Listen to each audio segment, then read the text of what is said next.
Peace. One time for the one time. For my beautiful queens and my family to get this. This lady is beautiful. Dropping. I think she's a doctor. Uh, Whatever she is beautiful. Hospital in his Definitely know backyard, thyself. where he conducted surgical experiments on unanesthetized African slave women. Sims reasoned that slave women were able to bear great pain because their race made them more durable, and thus they were well suited for painful medical experimentation. So this is someone who took an oath to do no harm. This is just research. You know?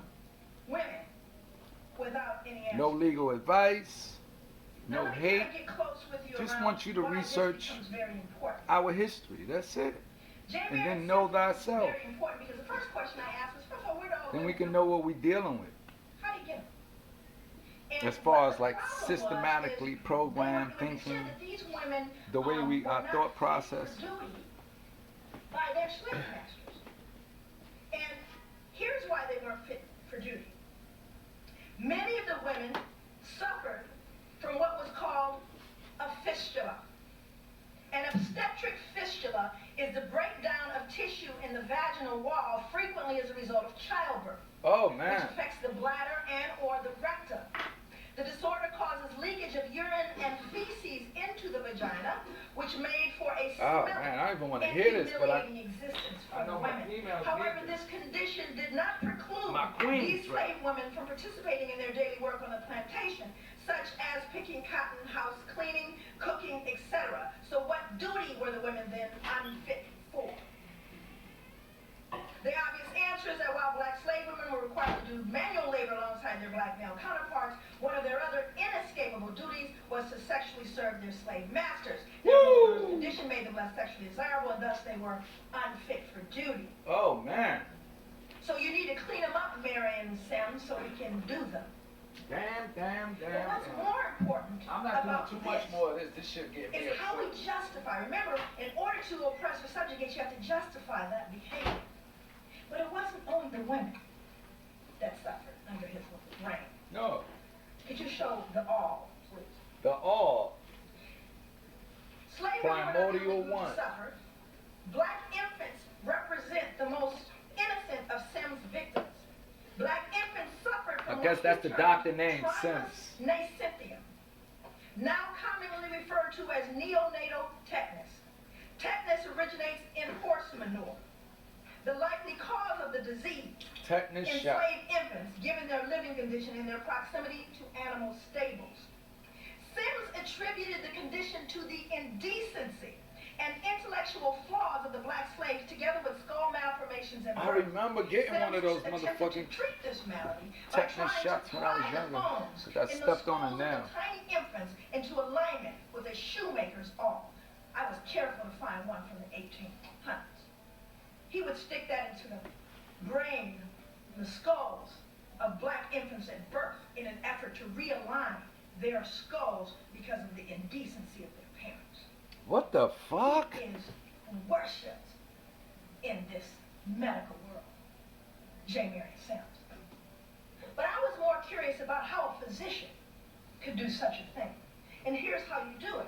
You pathologize the people. Now, let me read what they said about black women, because it gets real specific, black women. I don't know how much more I can put. I don't even know if they're gonna let me put this up. In a I hope medical so. world that categorized life as either normal or pathological, people of the African diaspora were continually condemned to the category of pathological. Their abnormal Pathological skin lives. serving as a foil for Unbelievable. normal white skin. Stay with me. The skin, if you see black people, the problem is the skin itself is pathological because it's actually a foil over normal white skin. Oh This is what medical journals suggested. Now we're going to find out how they named it. Medical tradition has a long history of perceiving this skin color as a form of pathology. The favorite theory, which reappears with some frequency in the early 19th century, is that the skin color and attendant physiognomy of the black, here's the reason why y'all black, is because of congenital leprosy. What?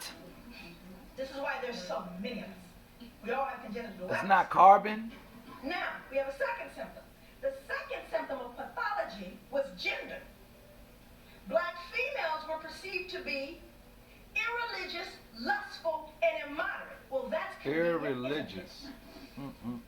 Let's take a look at Can't that. say that no more.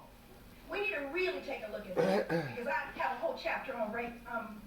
Can't even get close to what that did to me. Oh man. There were over. Comes out of a social work book. In a social work book, it states that there were over 600,000 mixed race babies born in the mid-1800s, based on the census. Now this was during miscegenation. 600,000. So who was sneaking out back and who was raping whom? We have numbers.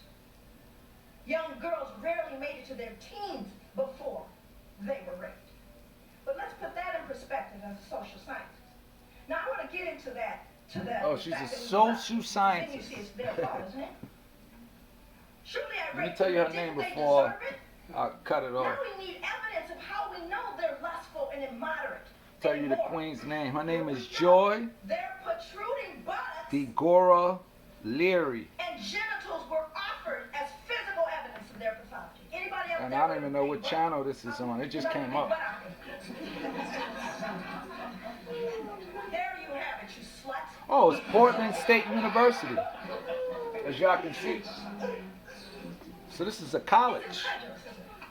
It's hard for you to even believe. You see it's in books. And a criminally insane right.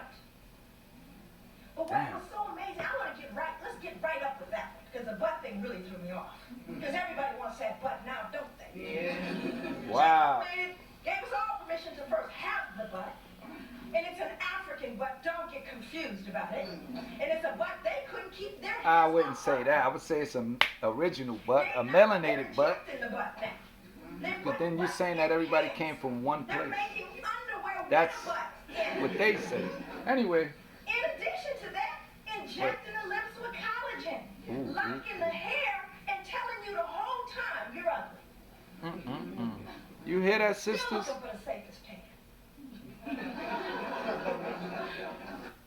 Damn. Alright, see, I wanted to get some more of that, but I don't even know if they're going to allow it up because of the subject matter, which is, fair use. This is all scholarly research, my spirituality, and me connecting my dots, and along with my viewership, my followers, my master students, my family, to connect the dots also.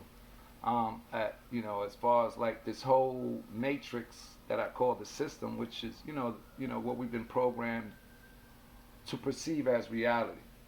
And then we go out and live it, So stay balanced, stay in alignment, stay in the self, and know the difference between nature's law, right? Karmic law, and then man's law, which is, like the government and all that other stuff, that Constitution, Bill of Rights, and all that stuff. That's man stuff. And nature has karmic law and metaphysical, astrology, all the beautiful things that they put on money, put it that way. That, at least as a kid, for me, I thought, math was used just to calculate money and stuff like that, when it's way more than that, and we were the math teachers. We were the teachers. Once you start getting into, like I said, history is the key for me anyway. So I learned a lot through studying history. That's what the first thing I studied before I got into this field of knowing thyself. I did a lot of studying and connecting the dots. So I hope y'all enjoyed that. Shout out to Dr. Joy Leary. She's dope. Even Portland State University for allowing her to teach this stuff, One time for the one time.